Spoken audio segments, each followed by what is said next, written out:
49 of the Dorton and Doetkott Debate podcast. I am Lucas Dorton. That is obviously not Nick Doetkott. As you can see by the title, we are doing the New York Mets team review. We have a New York Mets fan. First time on the show. Go ahead, introduce yourself. Tell us a little bit about yourself. Hey, my name is Bernie Byrne. I'm from Totowa, New Jersey, which is just outside of Paterson in Passaic County. I have a retail job, so I basically have a sporadic work schedule as of right now, especially. For sure. Thank you, COVID, bastard. Thank you very much. Thanks for the laugh. Well, you gotta have a good laugh every once in a while with COVID. That is true. Right? That is true. Here's the thing. I actually went to more games this past season than I've had in any other season combined, thanks to, well, this. Oh, really? Oh, that's awesome. Courtesy of my sister, who had season tickets that season, and we were supposed to go to opening day, and, well, as Gary Cohen would say, that went by the boards. So where was cutout cardboard Bernie sitting at for the season? About 3 rows from the Mets on deck circle. Okay, so he had pretty good seats. Oh, yeah. He had pretty good seats. He made TV time. Oh, man. Now, that would be, you know what would be really cool is if somehow with, like, technology, you could have, like, put in, like, a camera in, like, his eyes so you could actually see the game as if you were actually there. That'd be kind of cool. Yeah, but holy Scooby-Doo, Batman. I mean, that looked like a Scooby-Doo gag. And also, come on, can't we get beyond Thunderdome here? Oh, my goodness. Yes. Yeah, could not resist that joke. I agree. It's yeah. I mean, you know what? At first, when I first started watching it, it was like, it was all right. But then it's like, now I was kind of getting used to it. But it's like, let's get going. Like let's see new places. Just change it up. Yeah. But anyways, New York Mets. We're just gonna get right into it here. First off, we're gonna talk about the Mets last season. Obviously, with the COVID shortened year, didn't have a full season. Only played 60 games. Mets finished 26-34, which was tied for last in the NL East. Ouch. So I'll give the stage to you here. What all went wrong for the Mets last season? Do you think if they would have played a full season, maybe things would have been different? That's a possibility. I mean, they really were a second-half team in 2019. They really just came on like a house of fire. And, well, I also have to say that part of the problem was also the hitting coach, Chili Davis, was not able to join the team. Okay. Which, affected a certain someone, Pete Alonso. Now, was that for COVID concerns? He just didn't want to be a part of the team? Yeah, that was COVID concerns. And let's not get into the whole opt-out mess that was Stroman and Cespedes. Yeah, that's true. That's true. I forgot about. I remember Stroman, but I had forgotten about the Cespedes situation. That was a big thing. Yeah. To quote urinating tree, everybody laughs because it's the Mets. Yeah, well, it's unfortunate. It's unfortunate, but I'm a Rockies fan, so I can't say things are much better. Condolences. Yeah, but thank you. I appreciate that. It's been a very dark days of mourning for me these last 2 weeks. Well, look at it this way: you still are the only baseball show in town. Me, not so much. Yeah, you gotta deal with the Yankees. That can't be too fun. Tell me about it. Yeah. Yeah, well, but here's the fun part. At least, well, one positive part of this season, it had the most bizarre out there 2020 walk-off of the entire season because it was stadium. Say the second. I think it kind of broke up a little bit. Sorry about that. Part there. It's all good. The Mets had a walk-off win at Yankee Stadium. That's right. That was crazy. No team had done that since what, like 1900 or some crazy year like that? Probably. But, that's actually kind of interesting because had New York got the 2012 Olympics, That's Okay. where the 2012 season would have been completely for both teams, Okay. considering the latest bid would have had them use Citi Field for some of the Oh, ceremonies. oh, that's right. I didn't even think about that. That's a good. Yeah, wow, that's a good point. Mm. That's a good point. Um, so for the most part, it was kind of a season to forget. Obviously, with COVID and everything going on, I think this is going to be a season that's going to kind of be thrown out, get out of the memory banks, moving on. Delete Fresh that. start. That's right. Just get rid of it. Just get rid of it. Yeah. So nonetheless, though, now this is the off season. There's a lot of hype around the Mets this offseason for a number of reasons. Obviously, we'll get into the Lindor thing shortly here, but they were projected to potentially get the big names like the Trevor Bauers, the George Springers.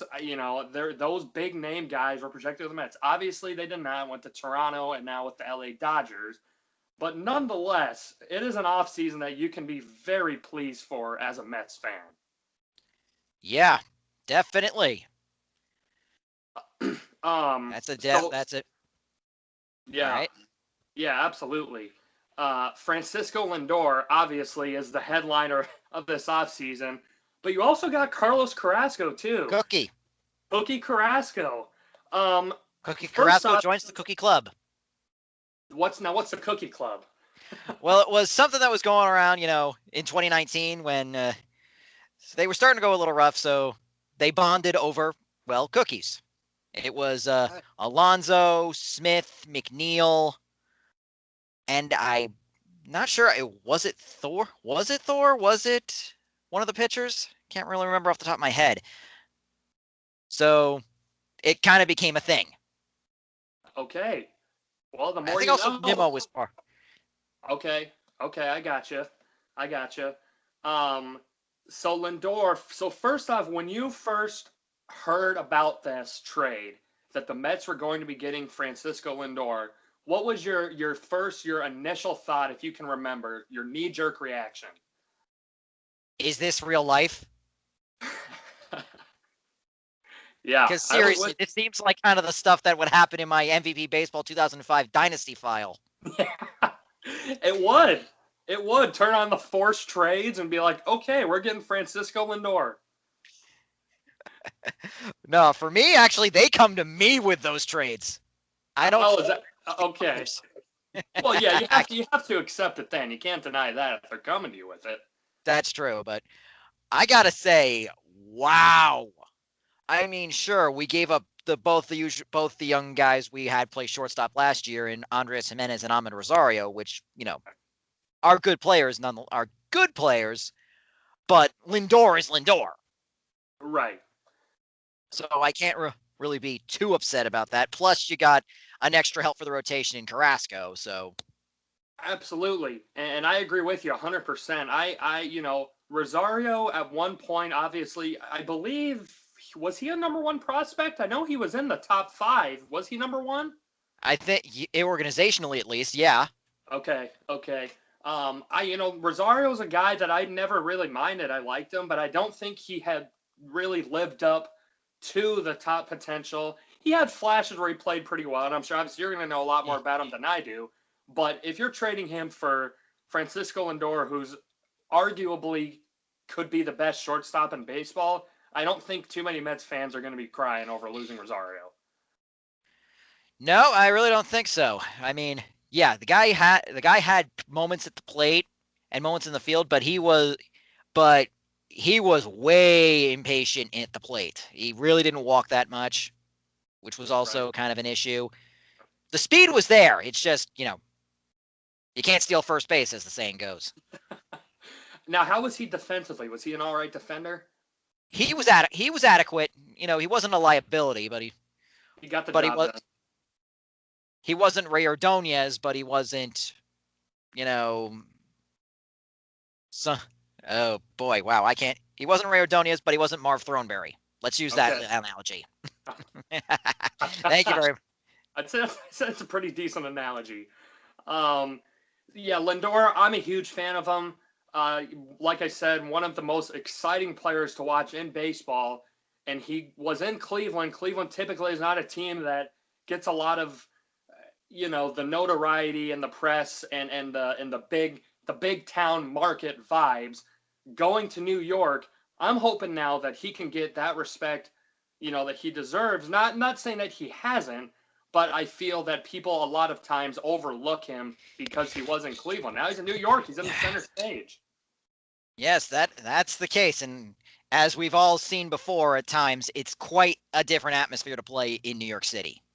Now, are you worried about that at all? Lindor has played on the biggest stage. He played in the World Series. He's had a lot of success. Do you think him going to a team like the Mets, who's at the epicenter of the media for the U.S., sometimes maybe even the world, and do you think that he'll crumble under that, or do you think he'll do fine? Repeat your last part of the question. You kind of skipped. Oh, for sure, yeah. So I guess kind of what I was asking is, do you think with him going to the Mets, being an epicenter of a big media capital, do you think that will halt his play, or do you think he'll be the same player like he was in Cleveland? I'd say he has got a good chance of being the same player. I mean, he was basically like the face of the franchise over in Cleveland. You could make the argument. So who knows? But then again, he really doesn't have that kind of thing. He doesn't have to do that in New York because, he's got Jacob deGrom, he's got Pete Alonso, Jeff McNeil, Dominic Smith, Yeah. Noah Syndergaard, Marcus Stroman. You got all those other guys that are basically like, don't worry, we got this. Don't worry, you're one of us. We got you. Yeah, that's a great point too. It's nice to be able to go into an atmosphere like that, to have players there that have had much success in that environment. I think Jacob deGrom being the headliner, maybe Pete Alonso, Jeff McNeil not too far behind him. deGrom definitely the headliner. So I want to get into Carrasco now too. Obviously, Lindor was a headliner of this trade, and deservedly so. But Carrasco ain't nothing to shake a stick at either. This has been one of the most consistent pitchers that Cleveland has had and that baseball has seen. Is he going to win you a Cy Young? Probably not. But is he going to be a serviceable 3, 4, maybe 5 guy in the rotation? Absolutely. And you got to be pleased to have that. Oh, definitely. Because how much is enough pitching? Answer: never enough. Never enough. That's right. That is, yeah. And like I said, we've got deGrom. You're going to have Syndergaard coming back sometime in July, which is going to feel like a midseason acquisition. You got Stroman. You can hold the four. We got that David Peterson guy that came up earlier, came up this season. He actually was another one of the bright spots of this, train wreck of a season. That's all I'm going to say.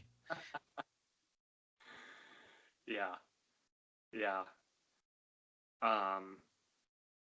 No, I love it. I love everything that the Mets have done this offseason. Obviously they have made those big moves for a reason, and it's to compete, not only to make the playoffs, but a potential, World Series run too. We'll get to that at some point. We'll make predictions here at the end of the show. But for the most part, a really solid offseason for the Mets. Now, we'll talk about Steven Matz. They did just trade him to Toronto. Got a couple guys in that deal. What's your thoughts, I guess, as Steven Matz and the guys you got back? Well, first of all, I'm going to say about Steven Matz, his debut is never going to be forgotten in Flushing. That's all I'm going to say. He had the potential. He really did. He showed moments where he had that stuff that really hyped him up when he debuted in 2015 as part of that, big run we had to the World Series that year. But since then, he's been up and down. It's been worse of a roller coaster than the cyclone. Thank you very much.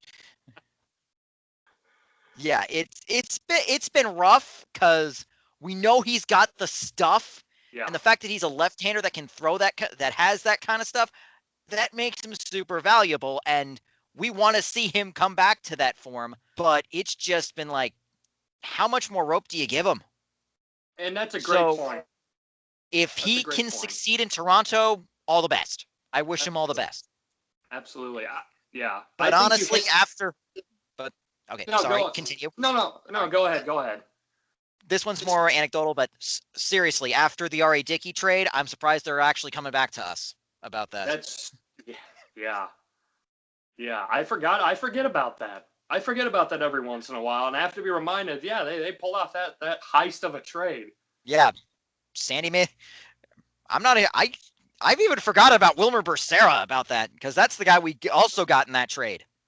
Noah Syndergaard, Travis d'Arnaud. You know, that was on us. That's on us. Yeah. No, I agree with you 100%. I think you hit the nail right on the head. Steven Matz has always had the potential and he's had the stuff to do great things. He has done great things at times, but it just wasn't consistent enough.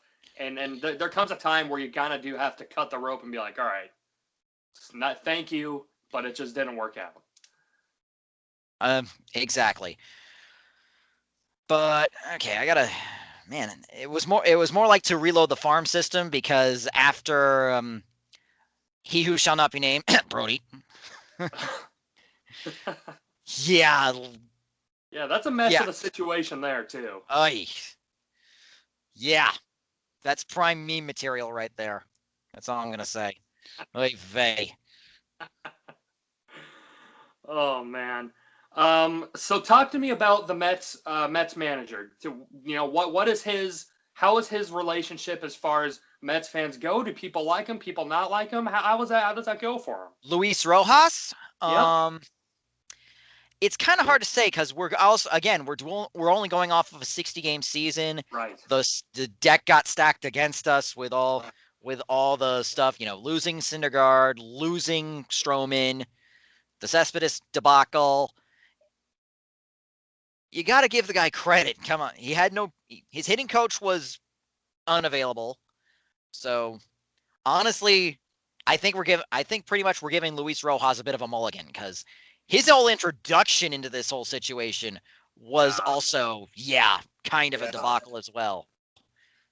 And so how, I guess, you bring that up, might as well just touch on it now. Obviously, what Bernie's referring to is the whole Carlos Beltran situation, how he was the Mets manager, and then in a blink of an eye, he wasn't the Mets manager anymore. So give me your thought process when that whole thing happened. So I guess when Carlos Beltran was first saying, okay, he's going to be the manager, and then everything leading up to, obviously, that Houston Astros situation and him being let go. What was your thought process behind that? Were you happy that Beltran was the manager for a short period? I was like, okay, let's see where this takes us. I was like, this is a rookie man. I mean, the guy was respected in the dugout when he was a player with us. I mean, you have to you can almost put him among the upper echelon of outfielders that have played for New York. I mean, you'd throw that alongside like Darryl Strawberry, Cleon Jones, Tom Agee. Mm-hmm. Yeah, I agree 100%. Yeah, but geez, that's like it's just it's a messy situation. Tell me about it. It just makes you want to throw it all in the trash can and then start banging on it. Yeah. Hey-o!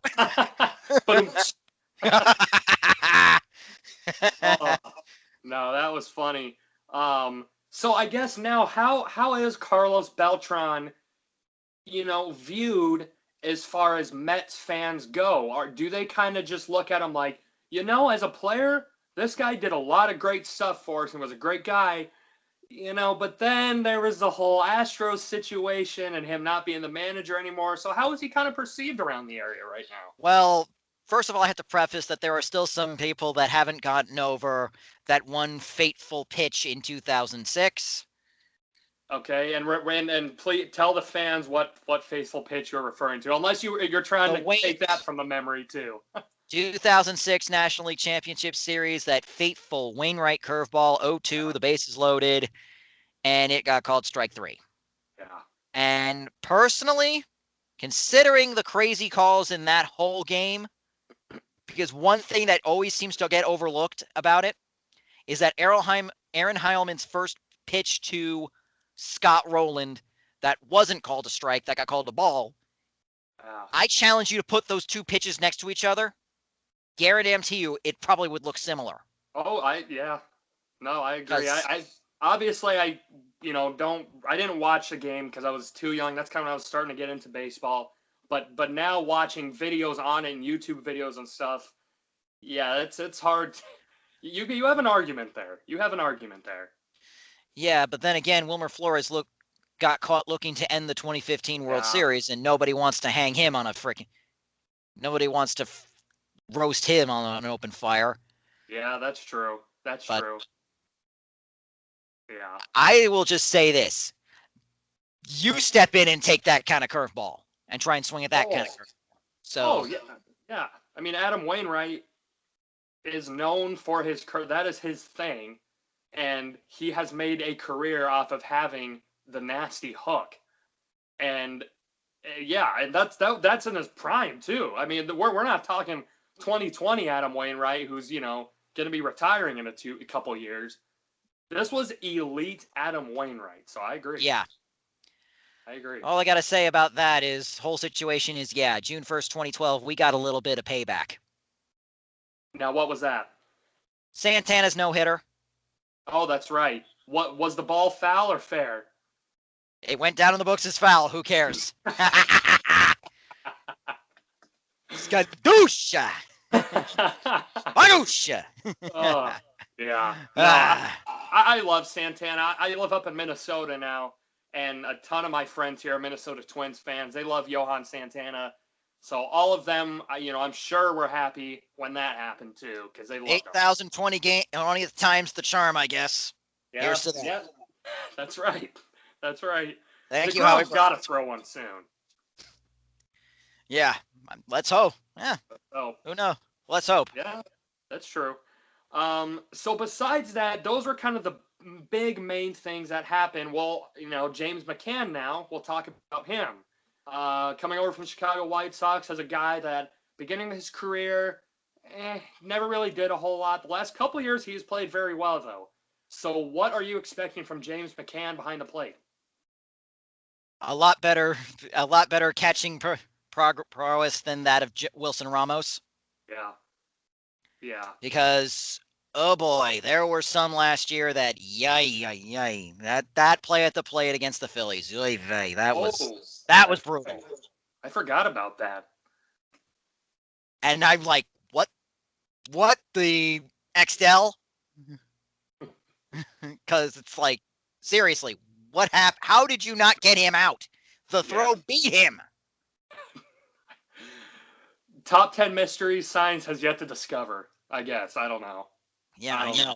It's just yeah.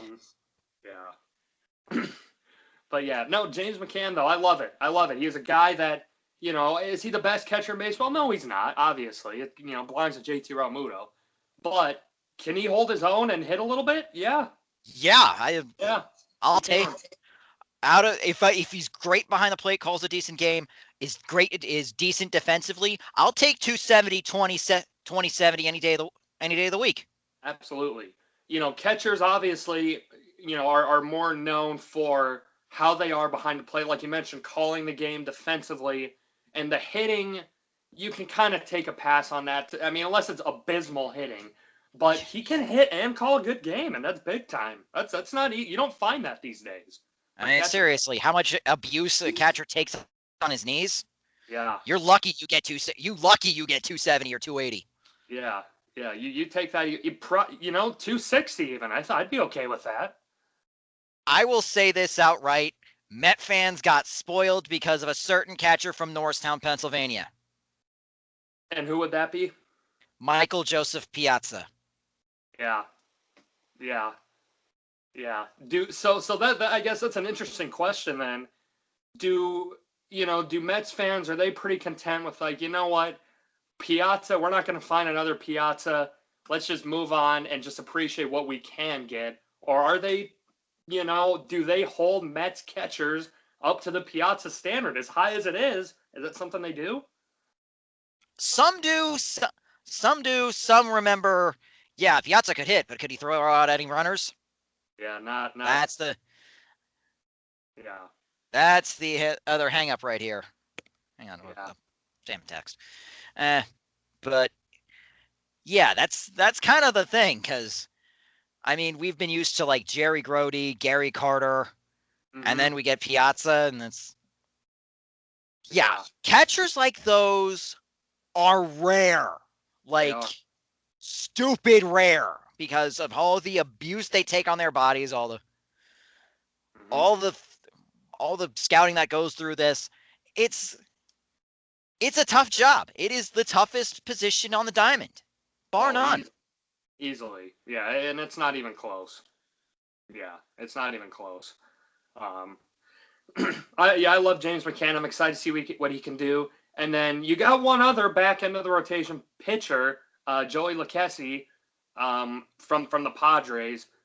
Decent guy. Probably, I don't think you're going to expect a whole lot, but 10, 11 wins, around a 4 ERA, back end of the rotation. I'll take it. Yeah, sure thing. I'll take it. Maybe even a depth move at this point. Absolutely. And like you said about 5 minutes ago, you can never have too much pitching. Exactly. And I'm listening. I'm remembering a few things up in the old noggin of mine up here. Yeah. Especially as a Rockies fan, I should get that in a tattoo and put it on my forearm. Yeah. Because then again, in that stadium, you need some ground ball pitchers. Yeah, we need some high velocity sinker ball pitchers, or that you need like a Brandon Webb. Oh yeah, or like Aaron Cook back in the day. He was a great pitcher for us. Sinker baller, just pitch the ball right into the ground. Damn right, because yeah, Brandon Webb though. I know this doesn't have anything to do with the Mets, but that's kind of that's a name I haven't heard in a little bit. He was a baller. Yeah. Yeah, Brandon Webb though. Okay, so now I'll just go into the projected lineup for the Mets of this upcoming season, and you tell me what you think about it. This is based off of rotochamp.com, the 2021 New York Mets projected lineup. So we have Brandon Nimmo leading off, Jeff McNeil batting second, and they have him playing second base. Lindor third at shortstop, Conforto in the cleanup in the outfield, Pete Alonso at first, Dominic Smith in the outfield, J.D. Davis at third, and James McCann at catcher. You like that? Oh yeah, I like that. Give it to me every day and twice on Sunday. Twice on Sunday, I agree. Exactly. Yeah. I do. I'm just hoping that they'll actually get a chance to extend Michael Conforto, because is he up for a new contract after this year? Yeah, that's what's going to happen, because ever since David Wright left due to his circumstances, it almost seemed like Conforto was being groomed as the next team captain. Yeah. Are you okay with that? Is that something you're fine with? Yeah. And then came Pete Alonso and adding an extra letter to our 3-letter chant. Yeah. For those of you wondering, I'm referring to his addition to the hashtag LFGM. And folks, you can use your imagination of what you think that stands for, but I will say 3 of the 4 letters are Let's Go Mets. You can figure out what the 4th letter is. Yeah, and even though it's from New York, I'm going to say this. Alonso has outright said that it is not the more colorful word. Okay. Okay, so use your imagination, folks. Use your imagination. And then, now they have the starting pitching rotation. Now, this is obviously not factoring in Syndergaard, like you mentioned. Probably not going to be back until around July. But they have DeGrom, Carrasco, Stroman, David Peterson, and Joey Lucchesi. Obviously, knowing you have Syndergaard coming back, do you think that when he comes back, that Peterson or Lucchesi is maybe moved into a long relief position in the bullpen, maybe? That could be a possibility. What also could happen is, depending on how well he does, there might even be a 6-man rotation. That's true. That's true. Yeah. Would you be okay with that? Yeah, Yeah. keep your opponents off guard. Absolutely. But the other big concern is, routine, because Yeah. this is heavily a sport on routine and Yeah. getting your timing down. Yes. Every fifth day is the routine. Um, so I remember the Rockies for oh boy, was that a disaster. Rockies for a little bit went with like a 4-man rotation, and boy, was that not fun to watch. Not at all. But obviously, I'm not going to even come close to try and compare the Rockies pitchers versus what the New York Mets pitching have, because it is comparing apples and oranges, with the apples being 50 feet of crap like the Rockies pitching, and oranges being the amazing pitching staff that the New York Mets currently have. So, Hey, but then again, we raise apples to celebrate a home run, so look well, at that's true. If the apples, I guess, don't sound too much worse then. that. Fair enough. So I can, quickly, I do want to touch on the Springer situation, and the Trevor Bauer situation. Out of those two guys, which one, in your opinion, would have been more suiting the New York Mets needs at the time? I would say George Springer. The Mets need a consistent center fielder. Nothing, not to knock on Nimmo here, Yeah. but Right.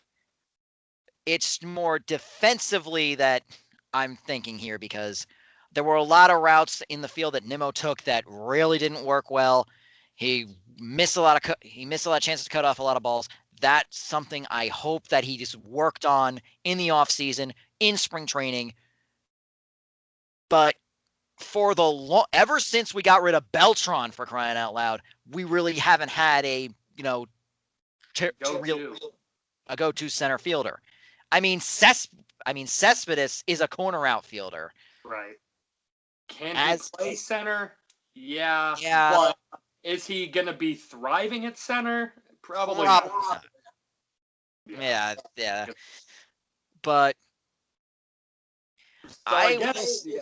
Yo, yeah. sorry. Yo, no. Go ahead. Go ahead. Oh yeah, and with Trevor Bauer, yes, he did with the Cy Young, but I gotta put a little bit of a question mark on that, because look what he faced. In the 60-game season, you faced your own division and the opposite from the American League. And the NL Central and the AL Central, I have to say, were a little bit weaker offensively Sure. than the West and the East. Sure. I'd agree with that. I'd agree with that. Bauer Yeah. never had to face guys like Freddie Freeman, Bryce Harper. I mean, Bellinger. I'm about to get to Jock Peterson, Cody Bellinger. Yeah. Arenado. Story. Didn't have, yeah, that too. That too. He didn't have to pitch at Coors Field. Yep. Yep. Yeah. Um. So.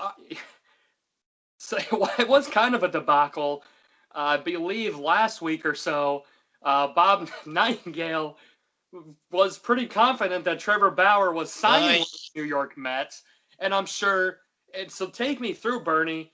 I'm sure it's probably a roller coaster of emotions. What were you thinking during that whole process of him signing with them, and then he actually wasn't? I was like, okay, how much? Yeah, That was the hang up here. How much? yeah, yeah. Obviously, 3 years, 103 is what he signed for, with an opt out after this year and next year with the Dodgers. So he's going to be making a decent amount of money. Yeah, that is true. But if we did sign him, I'm like, okay, how much? And is that going to affect us trying to extend Michael Conforto? Sure. Yeah, because don't get me wrong, I'd have loved to have had these guys. But if it meant me saying goodbye to Michael Conforto and possibly having to find another outfielder, Yeah. No. you mean No. you gotta take what you can get. Absolutely. And I think what the Mets have right now, what they are currently having or getting, is amazing. And I don't think you're going to complain about not having Trevor Bauer, too. But Yeah. And let me see here. So I guess everybody's favorite time of the show, predictions. Everyone loves some good predictions. All So, right. Bernie, give me your ultra fan New York Mets insider predictions of how they will finish next season. I'm hoping for a 90-win season. They got the pitching to do it. Yeah. If Alonso bounces back, if McNeil can keep his average up, if Nimmo makes a giant step forward in being a defensive center fielder, because let's face it, him getting on base, that's not a problem. Right. And no one has to complain to him about running out stuff. Let's just put it that way. Right. Looking at you, Bryce Harper. Oh, man. That's Because funny. the dude sprints you've seen it. The dude sprints on walks. Yeah. Oh, yeah, he hustles. Yeah, he hustles. Yeah. So about 90-some wins, yeah. Okay. Yeah, because Pacoda actually projected the Mets at 96. Do you think 96 is realistic, or you think that's kind of shooting for the stars?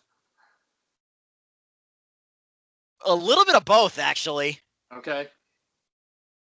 I mean, if the pieces fall exactly where they need to fall, then yeah, it can happen.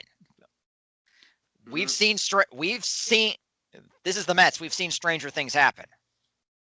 Yeah, that's for dang sure. That is for dang sure. Yeah. No, I'd agree with you. And one thing we really didn't talk about lately is probably the biggest win of the offseason for the Mets. The new owner. That's right. So touch on that if you wouldn't mind.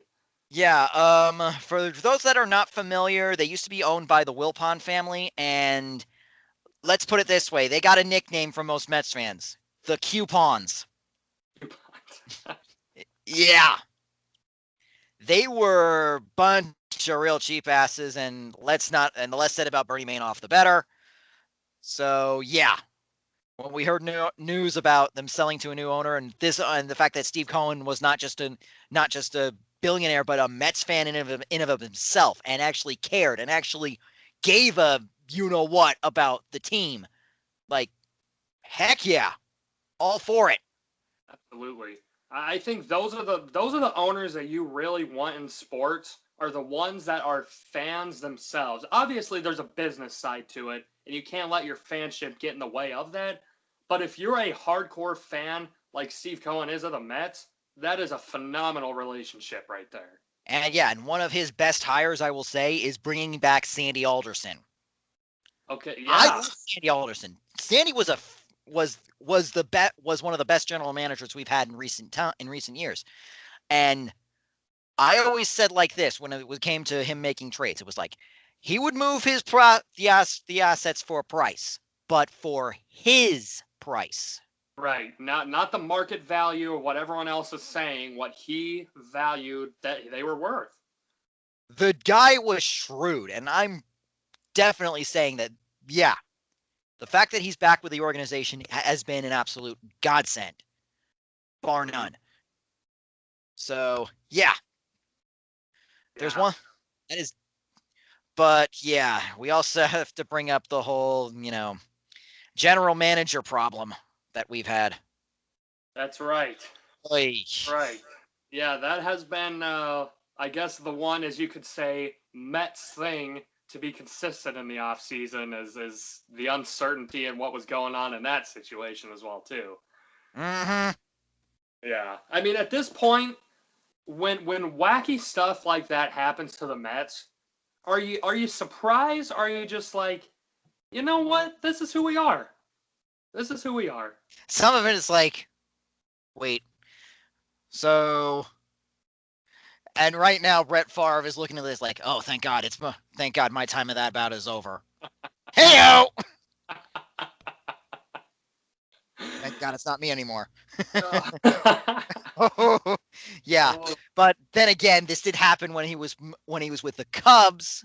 Right. So they probably didn't know. So chalk it up to but still, that is like the most that is like stupid, toxic behavior. Yeah, It is.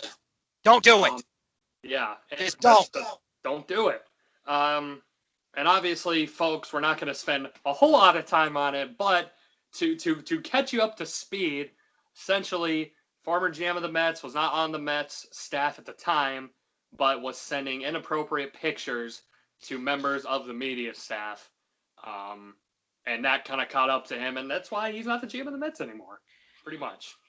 Mm-hmm. Did I miss anything, or is that pretty accurate? No, you pretty much hit the nail on the head there. Yeah. That's pretty much been like, okay, what sort of shenanigans is gonna befall us this year? Yeah. But yeah, giving my prediction, I agree 100%. I think the Mets are for sure a 90-win team, maybe 95, 96 ones like Pacoda talked about.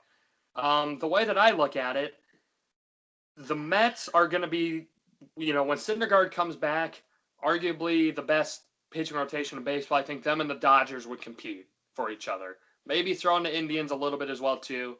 But I think seriously, it's the Mets and the Dodgers, the two best pitching staffs in baseball. Yep. The Phillies haven't done anything too huge. I mean, they brought back Real Muto, which is a big move to bring him Gregorius. back. Yep. Oh, yeah, and Gregorius too. Yep. And then but did they address the bullpen? Yeah. That's the hang up here, because they had a bullpen ERA over north of 7. That's brutal.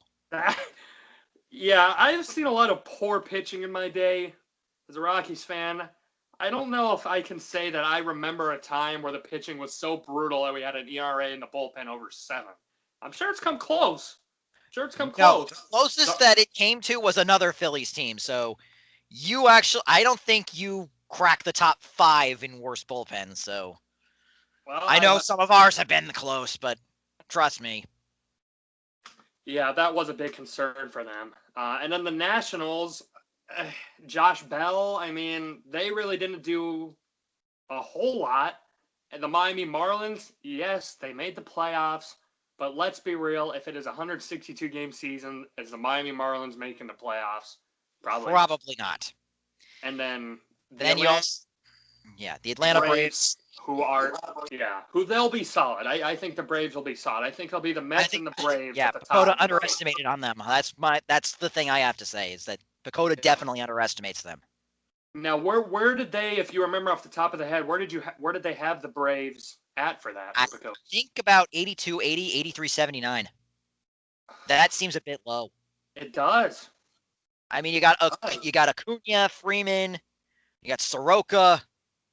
Ozzy There's Albies. talent on that team. There is talent. Oh, there is. Both of those teams, I think, obviously barring anything weird happening, I think will be in the playoffs next year. Now, who is first and who is second in the NL East? Whoever. But I think both of those teams will be in the playoffs for sure. But yeah, I agree. You can't underestimate Atlanta. You never can. You never can. So now is kind of the fun part of the show. You get to tell a little bit about yourself. I'm going to give you some fun questions. Nothing I'm sure you'll have to think about too. Well, maybe a little bit. I don't know. But we'll just get right into it here. Are you ready? Yeah, go ahead. Okay. Who is your all-time favorite New York Met and why? I got to go with this guy right here, Edgardo Alfonso. Okay. And why is that? Because he was my favorite fan back in 1999. Yeah, I'm old. I know. But the guy was defensive, was great with the glove. He was great with the bat. He was the first guy to get 6 hits in one game. Okay. 3 homers, a double, and 2 singles. Okay. Yeah, that's a decent day at the ballpark. Yeah. Although I will say David Wright definitely came a very, very, very close second. Like it's a 1A, 1B type deal, with Seaver and Kuzman.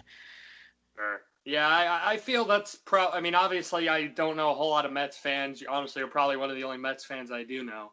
But from what I hear, I think David Wright certainly has got to be in the hearts, like you mentioned, in a lot of New York Mets fans. Even baseball, too, not just the Mets. I loved watching David Wright. Mm-hmm. Yeah, he came back in 2015, hit a home run in Citizens Bank Park, and Phillies fans were cheering. Yeah, yeah. You know when Let that the sink in. big when a big rivalry like that and the opposing fans are cheering, you've done something right in your career. That's for sure. Yeah, you've done something right. No, I like that though. I like that pick. I always like the not so obvious picks that people wouldn't really think to be. Oh, that's yeah. I like it though. That's a great pick. Um, Now, who is your favorite non-Mets player of all time? Now, they may have played for the Mets at one point, but they have to have spent the majority of their career elsewhere. Ooh, I got some good. Ooh, I think I'm gonna go. I'm gonna do like two players. I'm gonna do Yep. offensive and pitching. I'm gonna do my offensive player, Mike Trout. I'm gonna go with Okay. Mike Trout. Yeah. Yeah. I'm gonna pitching. I know it seems weird for me to pick this, but I'm gonna go Clayton Kershaw. Yeah. Okay. I can respect that. I can respect that. Yeah. I see Clayton Kershaw how many times a year being in the same division of him. I hate going against him, but I respect him. I Yeah, do. sort of feels like how I felt about Chipper Jones. Yeah. Yeah. Exactly. That's a great comparison. Yeah. It was a Met killer, Larry Chipper But Jones. but the guy was not a complete and utter. How can I put this? Jerk. Yeah. No, he was a Like classy guy. certain other players, Rollins, Yeah. Utley. Yeah. Oh man, yeah, that's funny. Now, what is your favorite all-time New York Mets moment? Now, it could be some random game in the regular season. It could be a playoff game. Your favorite New York Mets moment of all time. Ooh, I got a few actually, because Sure. this is actually from my first ever game at Citi Field back in 2009. Okay. This was late in the game. It was okay. Brian Schneider and Fernando Tatis within 3 at-bats of one another. They both hit a home run. Okay, as you know, the apple comes up, Right. except for the second time. Okay. No joke. The fans started chanting, "We want apple." I am not kidding. That's funny. Kind of reminder of the Daniel Bryan yes chant. We want Apple. Yes. There are some other moments I got to see live. I got to see Lenny Harris break the all-time pinch hit record back in 2001. That was at Shea, of Yep. course. Um, I got to see Santana's 100th career win. Okay. Um, ooh, wow. But I gotta say, I gotta go with the one moment that made me a Mets fan: the Grand Slam single. Okay. Give us the background behind that. Okay, this was the 1999 National League Championship Series Game 5, Shea Stadium. It was the 15th inning. In the bottom of the fifth, at the top of the 15th, the Braves took a 3-2 lead, and if they held onto that lead, it was season over for the Mets.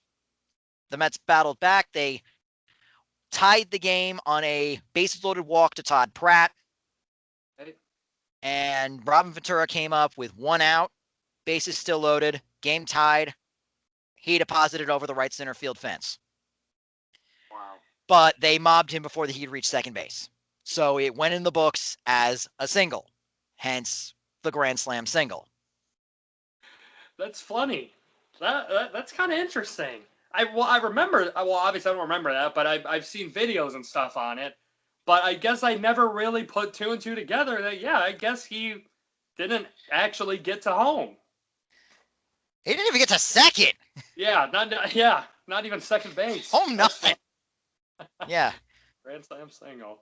Yeah, but Roger Stainer scored, and that was the only run that mattered. So, That's yeah, right. the game was won. Awesome. But, yeah. Then Okay. 2 days later, Kenny Rogers walks in the winning run, and season's over. Yeah. Ouch. Yeah. F in the chat. Yeah, pay respect. Have to pay respects. Yep. Yes. Now what? Now what is your favorite all-time Major League Baseball moment that didn't really correlate to the Mets? If you have one, that one's a little more difficult, but give me anything. I gotta say the 2004 playoffs. Yeah. Yeah. Don't let us win the day. Then they get Petey. Then they get Shill Game 6. Game 7, anything happened. That was my best Kevin Millar. Kevin Millar. Yeah. Yep. Yeah. No, that's one of, in my opinion, and maybe call me biased because I'm a big baseball fan, the greatest comeback in sports history, in my humble opinion. Yeah. I mean, you can talk about how LeBron came back from a 3-1 deficit in the 2006 NBA Finals. Deservedly so. But the 04 Sox came back from a 3-0 deficit. Yeah. Yeah. I think it's happened in hockey a couple times, but yeah. Absolutely. Absolutely. And not to mention, it's not that they just came back from 3-0. They did it against the Yankees, who arguably is the biggest rivalry in all of sports, Red Sox-Yankees. They did it against their biggest rival, which makes it all that much better. Yeah, hence why they were the two teams that went to London for that first ever London series. Yeah, understandable. I'm okay with that. Which I kind of like, because why not? Give it a chance, give it a shot. And hoping one day they pick the Mets. Yeah, that'd be cool. You gonna go to London for that game? Probably not, but I'm probably gonna have to teach a lot of my friends across the pond from my old podcast about what the heck is why everybody's starting to wear orange and blue for some reason. It's like, dude, that's a Mets thing. That's awesome. Yeah. That's awesome. Well, I think we're at the end of the show here. So is there anything Mets-wise, baseball-wise, that you want to bring up and talk about here before we're finished? Well, there's a lot of talk about the how the 2021 season is going to play out.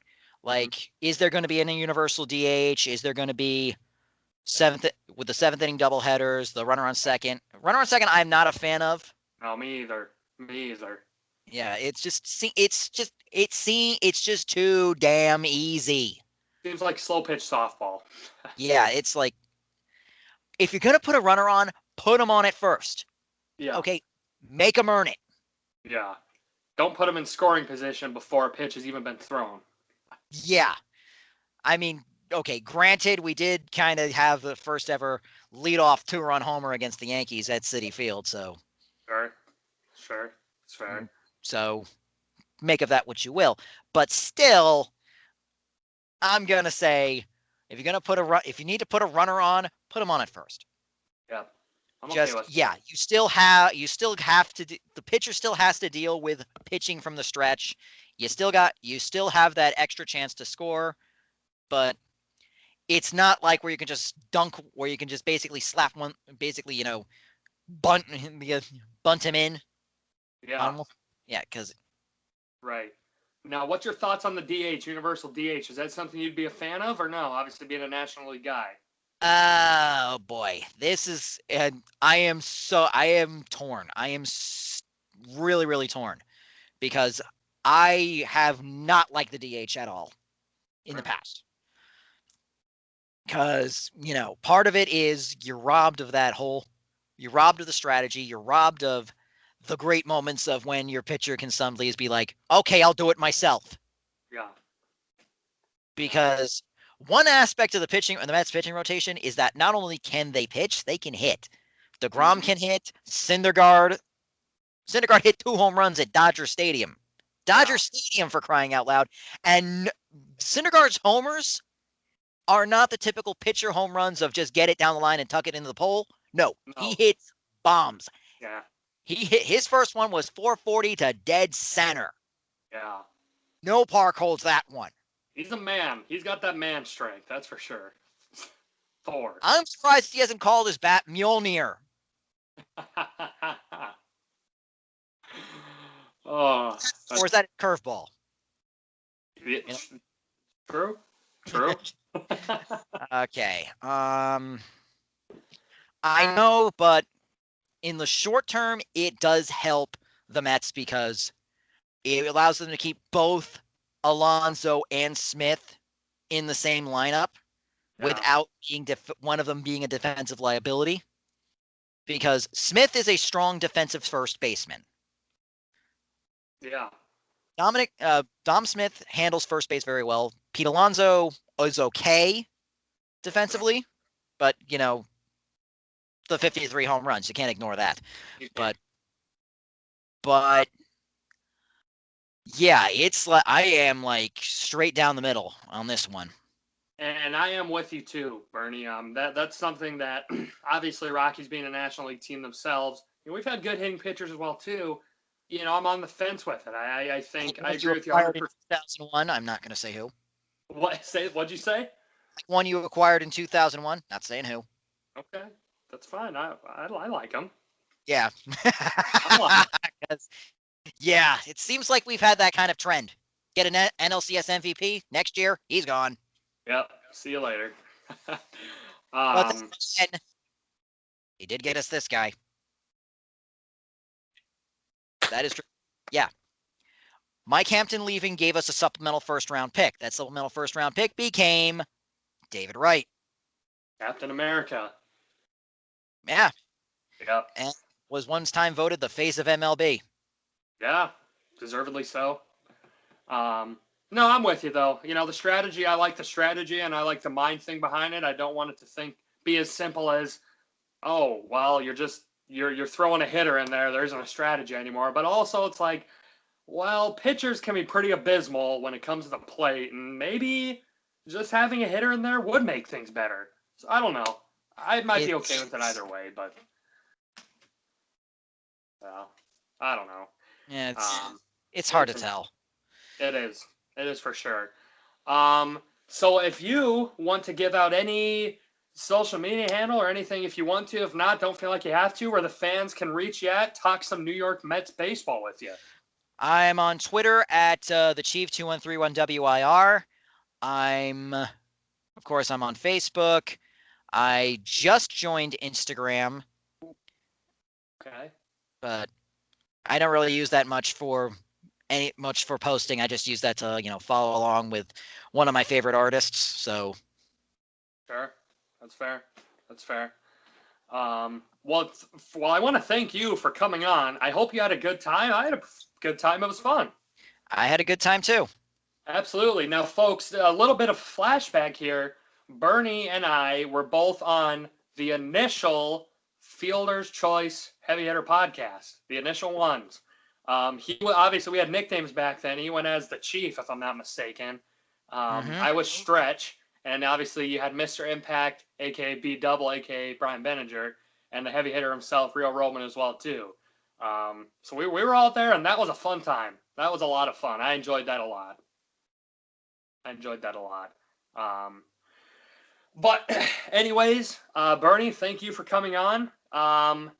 I appreciate that a lot as well. I don't know a lot of Mets fans, and you came prepared and you know your stuff, and that's the only thing I can ask, is that you come prepared, and that you did. But folks, if you would like to follow myself on Twitter at Lucas_Dorton or subscribe to our YouTube page, be sure to do that as well too. But anyways, folks, we are out. Until next time, for myself and Bernie Byrne, until next time, episode 49 is done. We are out.